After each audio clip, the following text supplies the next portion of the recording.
Welcome to the Indie Author Showcase. I'm Chad Robert Morgan. I I'm be like, yo, you know, Way to give us your maximum effort. yeah, This is my reluctant partner in crime, Alex. very reluctant, Very, very reluctant. incredibly. Yes. Anywho. Anywho, yeah, I'd rather be doing anything but this, but we've covered that multiple times, so you know. Yes, and again, thank you for your support. I mean, it beats getting stabbed. I would like to think the bar's a little higher than that. It beats. I mean, I'm sure it beats a swift kick to the nuts. Oh, good lord. Anywho, moving on. As emotional as it's happened to me enough times, I'm okay with that. I'm okay with that at this point. Low key, it's happened too many times. Anywho. I've just dealt with it now. Anywho. So, this will be airing tomorrow. We are recording very late. So I have to edit and splice this and upload it for tomorrow morning. We will do one more next week, and then we are going to be no. Next week we will not be doing it because next week will be Vampire Weekend. I mean, I won't be there. No, you're ditching me, Vampire Weekend. Yeah. On the plus side, I don't have to pay you. Yeah. So I will be at Vampire Weekend instead of doing this. So we'll be off for a week after this. And then we'll be back and we'll tell you how Vampire Weekend went. And then we will be off again as we do WonderCon. So I am ecstatic. What can I say? Anything, really, would be great. So we're going to do something a little bit different. What? Well, we're a little bit behind on the reading, and by us, I mean me. You're actually, I think, caught up because you've read the one book, Perennials, that I'm still trying to get through. Mm-hmm. And I believe, how far are you on The Knife's Edge? Like a little over half. Okay, so I think you're a little bit ahead of me on that one as well.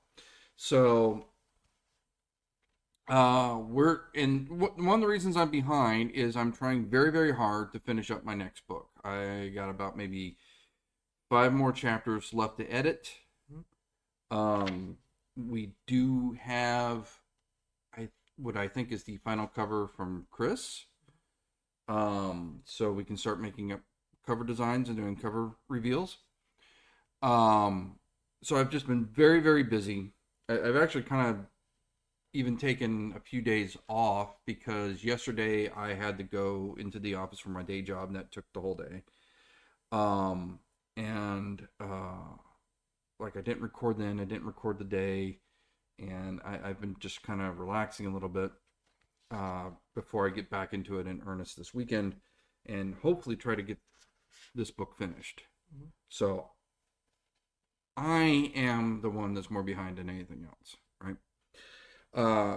So we do whatever we do when we're behind. We start dipping into our comics and graphic novels because they are a much quicker, easier read.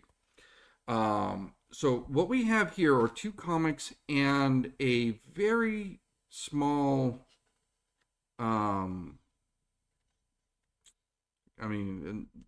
it's 24 pages novels, not, I wouldn't even call it a novella. I wouldn't even call it a novella. This is, in fact, let's go ahead and start the review with this book here. So we met these people. This, what was the publishing company for this? Published by Archive of the Odd. Yes. So they were looking to do something a little bit more experimental, right? This is reminiscent of that book that was written by J.J. Abrams You know, the one that was made to look like a textbook, and the story is actually in all the notes scrolled in the margins and everything like that. The idea was it was made to feel like this was an authentic. Or better yet, House of Leaves. I don't know that one. Which Oh, one? I own House of Leaves. It is? Okay. It's a book. It's a book. It's okay. It is. It's a book. It's a book. It's hard to explain because the book is a book inside of a book. The book is about a guy who reads a book. Okay. Right? And it basically goes excerpt a chapter from the book followed by an excerpt of like the guy reading it, right? Like what he writes down in his journal, right? But as he reads the book about a movie that doesn't exist, right? The story is mainly told through the things he writes in the pages and the excerpts, like at the bottom, like the in the notes and the sources that they find. Those not the half the sources are fake, anyways. But it's a really good story. There's a bunch of extra stuff at the end, like letters from the main character to his mom, while she was in the psych ward and stuff like that. So it's really well written. It tells a really good story. You just kind of gotta piece it together. Also sounds vaguely like Never-Ending Story. Because that movie was based on the book. I never actually read the original book, but the movie was a boy reading the book, and the movie we were watching was the book he was reading, and then at the end he becomes part of the book. Mm-hmm. So the two storylines kind of converge. So yeah, so let's talk about this book a little bit. Getting back on point. This is Performance of a Lifetime by Emma E. Murray. Now this is about 25 pages, so this was a quick read. Yeah. This is meant to be like a pamphlet or basically something handed to people at an art museum. Yeah. Right. So the idea is that you're supposed to be walking through an art museum, and this is listing her pieces and giving history of the pieces. And as you're doing that, you're going through the very troubled experience of this artist.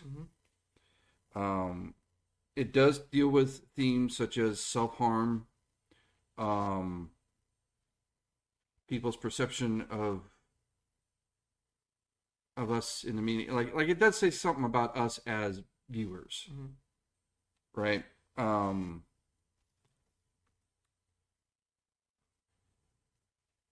I will applaud them for trying something different. Mm-hmm. In terms of whether or not it worked, what do you think?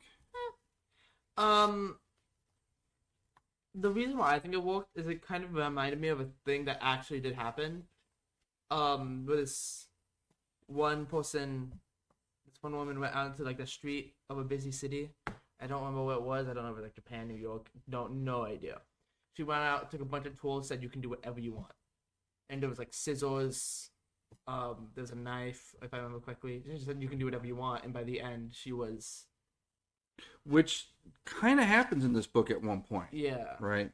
The artist does this. I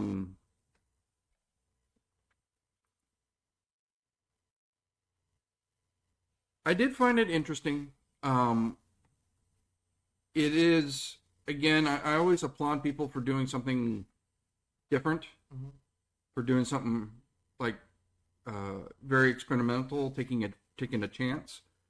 I'm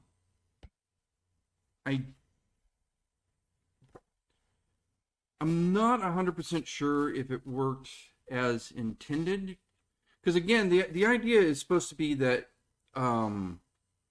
like it's real, right? I mean, obviously it's not real. This is a work of fiction, but it is one of those things where it's trying to be not really meta, but it's trying to be like, you know, the Blair Witch. It's supposed to be so realistic that you can believe that it's real, right? Like another example of this would be I forget the name of the movie, but it's on Shudder, where it's a talk show, and the guy is going on to the talk show.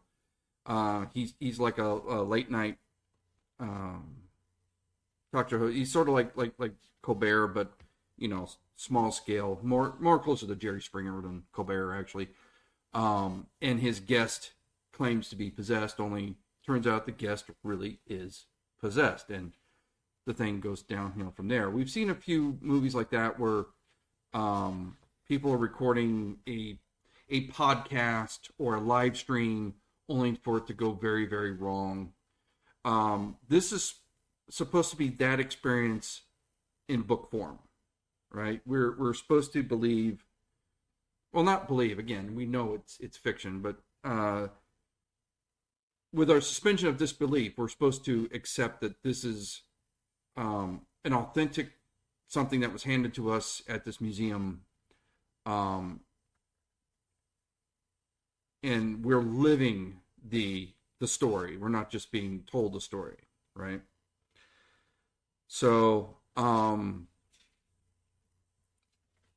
again, curious piece. I'm a little bit undecided as to whether or not it worked. I will say it was well written. It did definitely convey a story of a very disturbed artist. The story does build and escalate. It wasn't boring for anything else. What are your thoughts? Yeah. No, it wasn't boring. I thought some of the stuff, you would think it would be outlandish, but it just kind of isn't. Which sucks. Because, I mean, on one hand, in a perfect world, I think there's no way anyone would be like this, actually. And then in reality, that's just not how this is. You know what I mean? So, I mean, I thought it was interesting from that perspective that, yes, this is how some people actually act. If you go online, you can easily see it. There's one part in particular in which I think that it's a little like this action is absurd. But other than that, the fact that this is stuff that you can actually go out and absorb if you just do a simple Google search, I think made it really interesting and powerful for me, because this is how people are nowadays in the age where so much is out there that you become desensitized to it. So I thought, looking at it from that perspective, it is kind of interesting. Yeah, the artist is basically letting people abuse her as part of her art, right? And it's supposed to be a statement on the people that are abusing her. But and as you can imagine, this just escalates to the point where it goes to a very dark and very bad end for her. Not to spoil anything. I mean, it is 25 pages. It's kind of hard to get into too much depth, but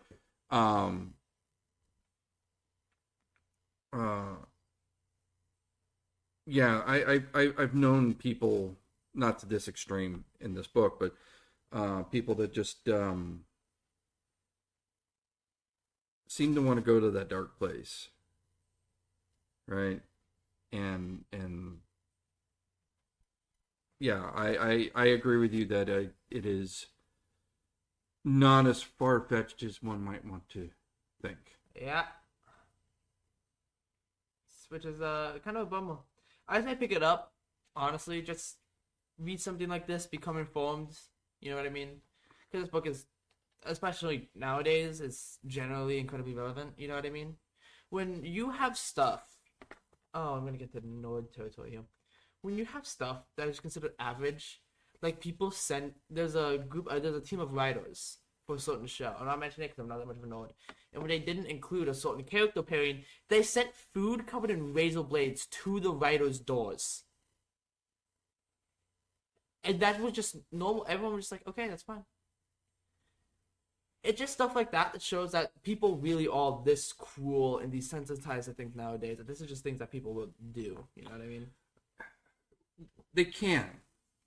I don't think that is the default.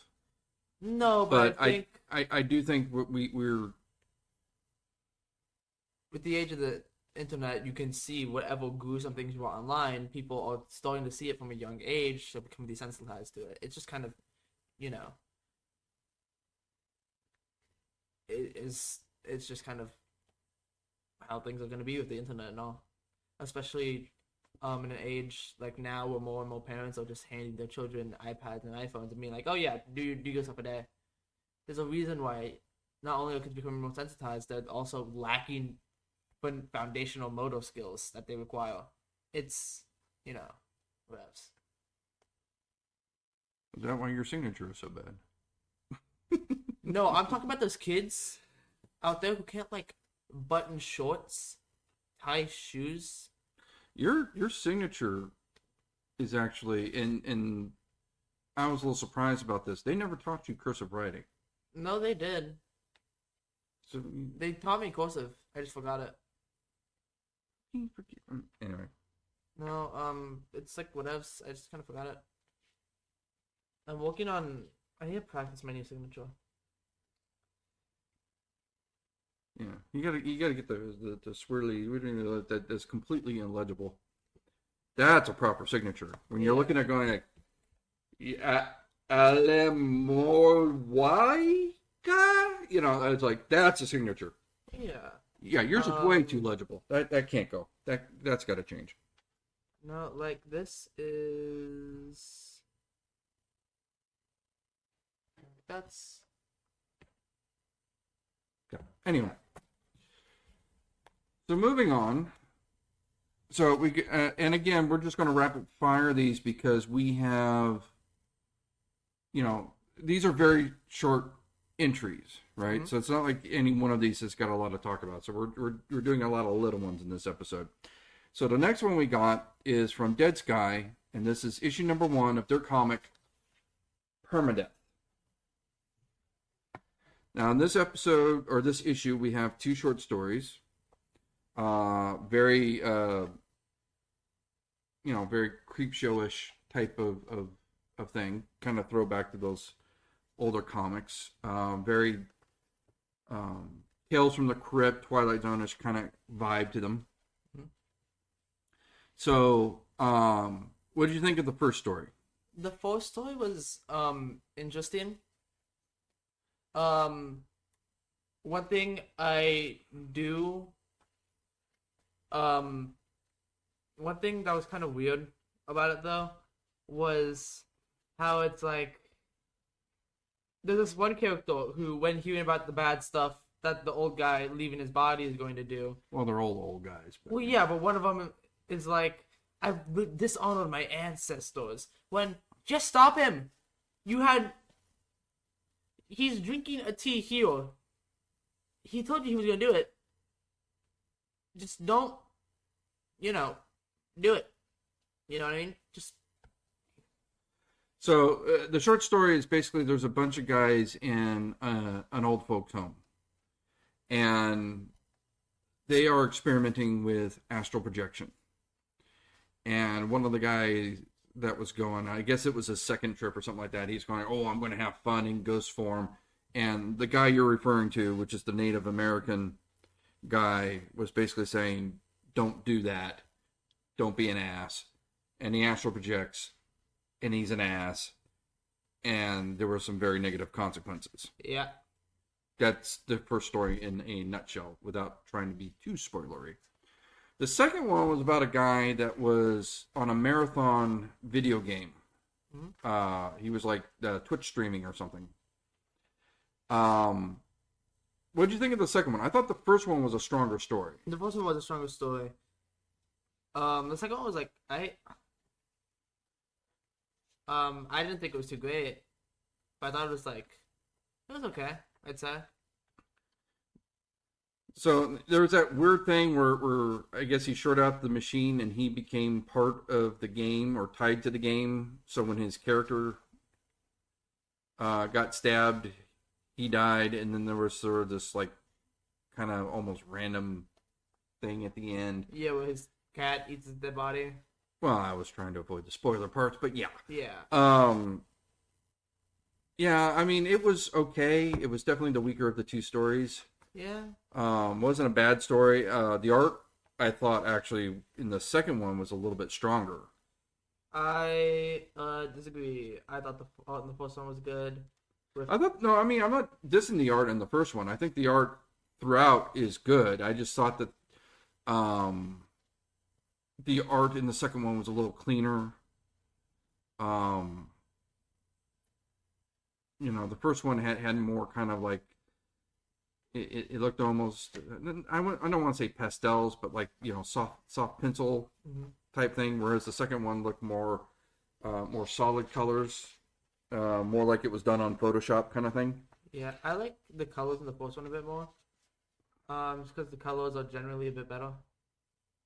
Um, But it does seem like a slightly different style between the first and the second. Definitely the first one, definitely has a better use of colors, I feel, but they're both good.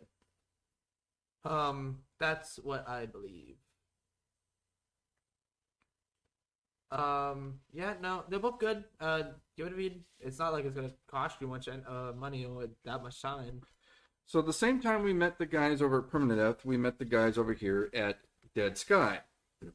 And we got their first issue. This is issue 1 of 4 of The Swallower of Shades.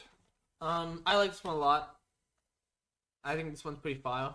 On a scale of 1 to pretty fire. But no, this was pretty good. So basically, there's this traveling freak show. They get a big prize. It's this mummy. Ooh, mummy go kill people. Infighting goes crazy, and then death ensues. So the part that I'm wondering is, does the story continue in the other 3 episodes, or are they all? No. Well, I mean, it does say up here in the corner, But 1 of also 4. it's the one shot. Ah, good point. You know what it reminded me a little bit of, though? What? Bubba Hotep. Have you ever watched that one? Nope. That's got to be Bruce Campbell's best role ever.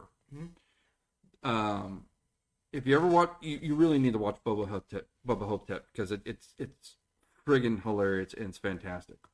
So what happens is similar to this. Now this takes place somewhere like the 1920s or something like that, right? So this is way older. But in Bubba Hotep, it's more modern era. The movie's like 20 years old, so it's like 20 years ago. But there's a train that had like I think a museum exhibit or something like that on it. It gets knocked off the train or the truck or whatever it was, and it's a mummy, right? And so it starts to feed on the souls of the people at this old folks' home. Well, one of the people at this old folks' home is Elvis. The Elvis. Elvis didn't die, according to this movie. Elvis wanted to take a break from being Elvis, so he swapped places with an Elvis impersonator, and the Elvis impersonator is a person who died. So the person in the old folks' home is actually like an 80-year-old Elvis. Yeah. Played by Bruce Campbell. Brilliantly. Right? Probably his best role ever. Right? I've seen him play roles where he's basically just himself. Right? They're fun. They're kick-ass. I've seen him in Evil Dead. I've seen him in Burn Notice. I've seen him in Black Friday. But seeing him be a geriatric Elvis is fantastic. And his best friend is a black guy who swears he's JFK. Oh. Apparently, according to the guy, the CIA mind switched him or something. Right? So the two of them are out to stop the mummy that is sucking out the souls of the old folks. Right? And that's where it reminds me of this. Because this is, like you said, a traveling carnival. This mummy gets loose and it starts attacking the members of the carnival. And there's a sheriff that comes to investigate the first death, and he becomes involved and everything like that. So yeah, I did think the story was strong. Compared to the art of Permadeath, I thought it was good, but I think one reason I preferred the Dead Sky art was because in this one we're just black and white. which is not necessarily a bad thing. I mean, Walking Dead was all black and white for 15 years. They did nothing but black and white. So I mean, it's a style choice, right? It's but in terms of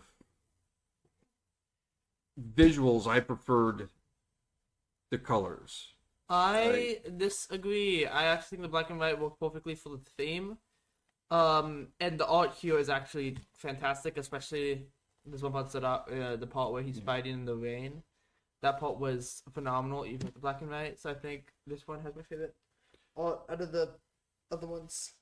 Well, I mean, again, I'm not trying to say that as a slam. I'm saying it's a style choice, and my personal preference would have been for the color. But as you say, there's nothing wrong with doing it in black and white, and you preferred it that way. You thought it worked better that way. So yeah, that I mean, we're just that's just personal preference at that point. Yeah. Right. So, okay, so that's all we're covering today, because as I mentioned, we're behind on our reading. I'm behind on my reading. So we're off next week for Vampire Weekend. We will actually be there with our friends Scott Harper and Casey Cordell. They will both be at Vampire Weekend, which will be at Burbank, March 14th, 15th, and 16th. Mm-hmm. Then we have a week or two before WonderCon, which is the last weekend of March. That'll be here in Anaheim. I'm really looking forward to that one. If we have, the last time we did it, the indie author group was enormous. I mean, we were almost a whole section of the convention floor. I thought it was fantastic. I am hoping it will be that way again. It's one of the few conventions we get to go to where we get to promote Intergalactic Space Force. It is one of the few places where we get to talk to indie authors besides the horror film or the horror genre.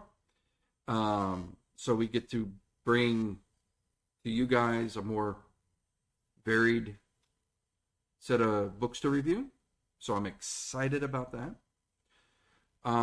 Then Casey Cordell just emailed me about an event in April. So I'm going to look into that. It's actually from our friends at Spooksy Boo. We've done one of their shows a couple of years ago in October. It was the second one. It was the second one we ever did. Yeah. Yeah, because we met them at San Diego Comic-Con. And that one was interesting. What really kind of pissed me off about that one, and this was not on Spooksy Boo, this was just bad luck, is the third weekend we were supposed to do this, because it was every weekend in October, and I signed up for every other one. And the last weekend we were supposed to do it, I got COVID. Yeah.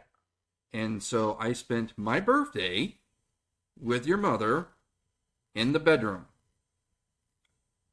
The whole, for a week. Yeah. Which, I mean, on the plus side, I was with your mother. There are worse fates than being stuck in a room with your mother for a week. But I think after a week, we were both getting a bit stir crazy, and but I had to miss the event. Never got my money back. I mean, didn't ask for my money back. There was, when you sign up for these things, it's kind of you miss the date, you're out of luck. That's just the deal, right? So whenever I do one of these things, I always get a little paranoid as we start getting towards the event that something bad is going to happen. I'm going to have to bow out, because if I bow out, you don't get your money back. The vendor's going to get upset because there's going to be an empty booth. If you have a good excuse, like what happened with our friend Chris Williams, like he told San Diego Comic-Con, it's like, yeah, no, I can't go to the thing because my house burned down. San Diego Comic-Con was kind enough to hold his spot for the next year, which was very kind of San Diego Comic Con. But generally speaking, if you don't have a good excuse for not showing up for that event, they blacklist you, right? So I'm always paranoid that something bad's going to happen right before one of these events that's going to keep me from having to go. So I'm always like this right before we get to an event. May, we have 3 events scheduled. Mm-hmm. We have halfway to Halloween at the first weekend. Then we have a 1-day only event in Pasadena, which is the Pasadena Comic Con. And then we have Monsterpalooza, which I'm really excited about. I also heard back we did not get into Creep It Real OC. Oh, they have passed on us second time, so which is a shame. But to be honest, I've never seen any indie authors or horror authors at Creep It Real. So it could be that we are just not the vendors they're looking for at that event. Mm-hmm. So, which is a shame because we actually do pretty decently at these things. So, and then I did sign us up, so it's official, for Creep It Real Aftermath in September, and Son of Monsterpalooza in October. Mm-hmm. Okay, so we'll keep adding more dates to our schedule.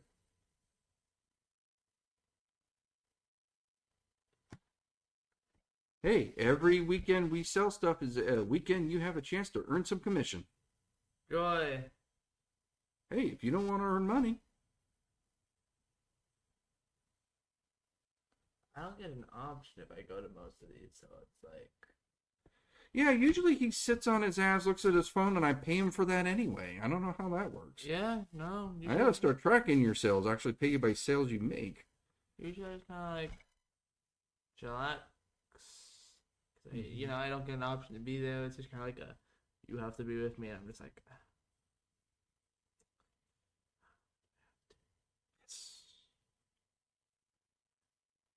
Well, it is helpful to have somebody to watch the booth if I ever have to run to the bathroom, somebody to get lunch. You know what I mean? Mm-hmm. I mean, can I do it by myself? I have done it by myself. I did Monsterpalooza by myself. It was a pain. It was a royal pain. Especially the setup and breakdown. Like if we set up for Monsterpalooza, if I had you for Friday for setup, I usually bring your mother because your mother's off on Fridays and you have school. So if I have your mother for setup on Friday and the help breakdown on Sunday, and I have to handle it by myself on Saturday, that's doable.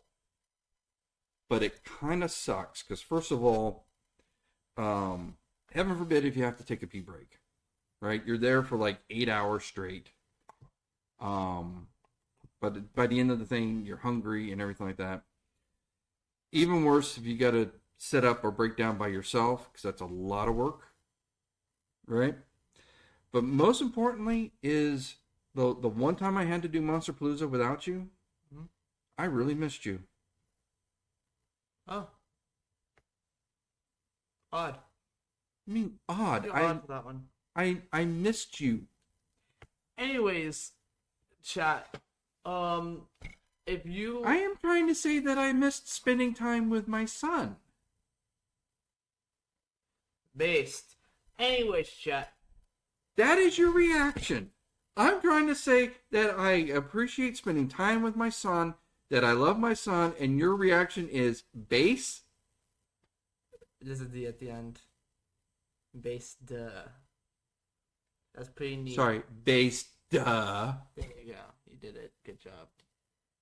How about I love you too, Father? I love you too, Father. I still feel the love. Yeah. Anyways, original gangsters.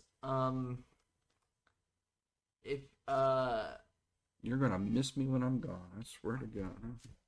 if you wanna find us anywhere, go to shop.spectralink.com. That's where we sell books, blankets, dildos. No shoes. dildos. Go I don't know how many times I have to tell you. We do not sell dildos on our website. Yeah. Repeat after me. No dildos on the website. No dildos yet on the website. No sex toys of any sort. No sex toys of any sort on the website yet. Ever. Yet. Ever. Yet. I am not putting sex toys on our bookshop. Just no. If I was going to do that, I'd make a whole separate website. I'd keep them separate. Mm-hmm. I would not want to conflate the two. I don't know. There'd probably be some pretty decent sellers. I'm just saying. If I did do that, I would do it with those geek ones that we showed you the one time. Remember? Toodaloo, chat. Bye. Oh no! Come on! You're going to Toodaloo. talk about that? Oh my God! Okay, I'm going to edit that out then. I'm going to just edit that out then. I think it's funny if you keep it in. Well, because it's got no context now.